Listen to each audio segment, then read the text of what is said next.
There are two important things to remember about watching a solar eclipse. The first one is never look at the partial eclipse that comes before and follows after a total solar eclipse. Even if 1% of the sun is showing around the edge of the moon, that's too bright for your eye to handle. It will damage your vision. The second thing, however, is do look at the total solar eclipse with your naked eye. Your eye is an amazing device and will show you lots of detail during totality.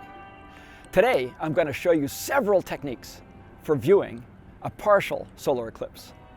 The first one is to go online and to buy a pair of solar viewing glasses. These have been designed to block the sunlight during a partial eclipse or even the full sun so that you can look at the sun with your naked eye.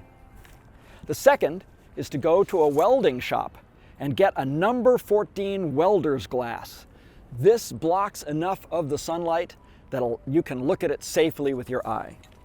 A third technique will be to make a pinhole in a piece of cardboard and then make a pinhole image of the sun. And the fourth technique, which we'll take you through today, is to use a small telescope, a spotting scope, or a binoculars to make an image of the sun projected onto a white piece of cardboard. This was the technique used by Galileo himself. All of these will allow you to watch the partial solar eclipse and save your eyes.